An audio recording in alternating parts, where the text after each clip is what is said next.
আসসালামু আলাইকুম। পটলের খুবই মজাদার একটা রেসিপি তৈরি করব আজকে। আর এই রেসিপিটা ইন্ডিয়াতেও অনেক বেশি জনপ্রিয় একটা রেসিপি। আপনিও বাসায় তৈরি করে খেলেই বুঝতে পারবেন যে এইটা খেতে ঠিক কতটা মজাদার হয়। এখানে আমি 6টা বড় সাইজের পটল নিয়েছি আর একটা ছুরির সাহায্যে পটলের উপরের পাতলা স্কিনটা ছাড়িয়ে নিচ্ছি। একদম ইজিলি কিন্তু পটলের এই স্কিনটা ছাড়িয়ে নেওয়া যায়। সবগুলো পটলের স্কিনটা ছাড়িয়ে তারপর পটলগুলোকে পরিষ্কার করে ধুয়ে নিয়েছি এবং পটলের একটা সাইডে আমি একটু করে কেটে নিয়েছি। এতে করে পটলের ভিতরে যে শাঁস থাকে সেটা বের করে নিতে অনেক সহজ হবে। এবারে একটা চামচের সাহায্যে পটলের ভেতর থেকে পটলের শাঁসটা বের করে নেব। একদম ইজিলি কিন্তু এই শাঁসটা বের করে নেওয়া যায়।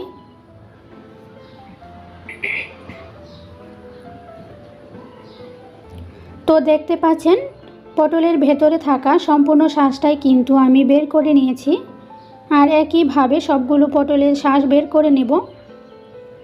তো সবগুলো পটলের শাঁস বের করে নিয়েছি। এবারে এর ভেতরের জন্য পুর রেডি করে নেব। একটা বাটিতে আমি হাফ কাপ পরিমাণ চিকেন কিমা নিয়েছি, সাথে দিয়ে দিচ্ছি 1/4 কাপ পরিমাণ সিদ্ধ আলু। আর আলুটাকে সিদ্ধ করে তারপর গ্রেটারের সাহায্যে গ্রেট করে নিয়েছি। এতে করে আলুর কোনো প্রকার বড় দলা থাকবে না। 1 টেবিল চামচ পরিমাণ দিয়ে দিচ্ছি আদা রসুন বাটা, স্বাদ মতো কিছুটা লবণ, হাফ চা চামচ লাল মরিচের গুঁড়া, সামান্য হলুদের গুঁড়া এবং সামান্য গরম মশলার গুঁড়া। সাথে দিয়ে দেব একটা ফেটানো ডিমের হাফ অংশ। ডিমটা এখানে বাইন্ডিংয়ের কাজ করবে। এবার সব কিছু ভালো করে মিশিয়ে নিচ্ছি।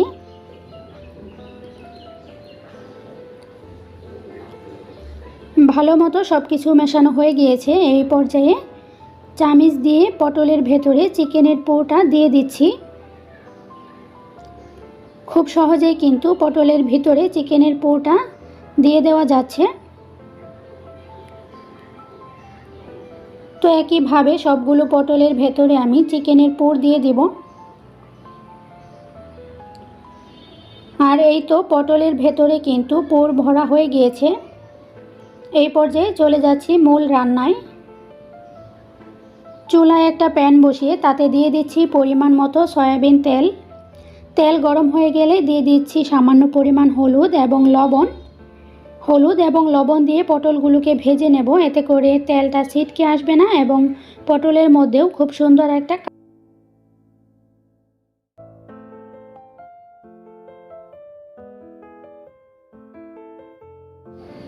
উল্টিয়ে পাল্টিয়ে পটলগুলোকে 3 থেকে 4 মিনিটের মতো ভেজে নিয়েছি।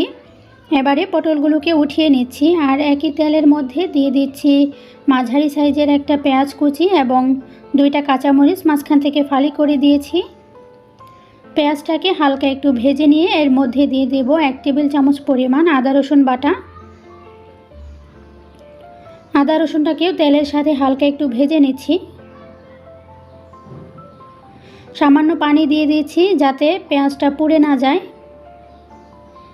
হাফ চা চামচ পরিমাণ হলুদের গুঁড়া, স্বাদ মতো কিছুটা লবণ, 1 চা চামচ লাল মরিচের গুঁড়া, হাফ চা চামচ ধনিয়ার গুঁড়া, হাফ চা চামচ জিরার গুঁড়া দিয়ে মশলাটাকে ভালো করে নেড়ে মিশিয়ে নিচ্ছি।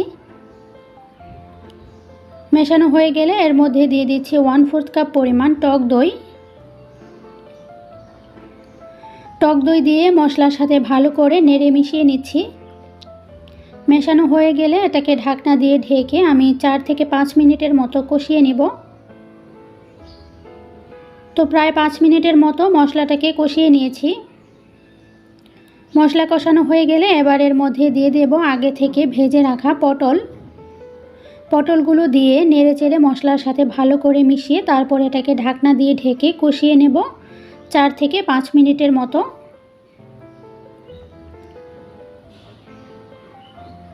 মাঝে মাঝে ঢাকনা খুলে নেড়ে দিতে হবে, তা না হলে নিচ থেকে লেগে যেতে পারে। তো পটলটা কষানো হয়ে গেলে এর মধ্যে দিয়ে দেব হাফ কাপ পরিমাণ পানি।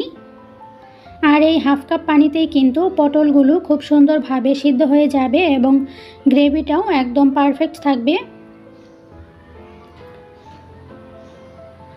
তো দেখতে পাচ্ছেন ঝোলটা কিন্তু অনেকটাই টেনে এসেছে, রান্নাটা প্রায় শেষের দিকে। এই পর্যায়ে দিয়ে দিচ্ছি 1 চা চামচ পরিমাণ ঘি। যেহেতু টক দই দিয়েছি তাই স্বাদের ব্যালেন্সের জন্য দিয়ে দেব সামান্য পরিমাণ চিনি।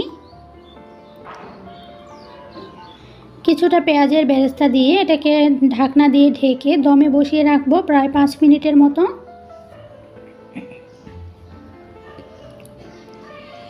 দেখতে পাচ্ছেন রান্নাটা কিন্তু পুরোপুরি কমপ্লিট। আর এই তো এরই মাঝে কিন্তু তৈরি হয়ে গিয়েছে আমাদের খুবই মজাদার পটলের দোলমা রেসিপি। এটা দেখতে যতটা লোভনীয়, খেতে কিন্তু তার থেকে অনেক বেশি মজাদার হয়। আপনারা বাসায় একবার হলেও ট্রাই করে দেখতে পারেন। গরম ভাত, রুটি, পরোটা যে কোনো কিছুর সাথে খেতেই কিন্তু এটি অসাধারণ। রেসিপিটি ভালো লাগলে ভিডিওতে লাইক, শেয়ার, কমেন্ট করতে ভুলবেন না। আর চ্যানেলে নতুন হয়ে থাকলে চ্যানেলটিকে অবশ্যই সাবস্ক্রাইব করে রাখবেন। আল্লাহ হাফেজ।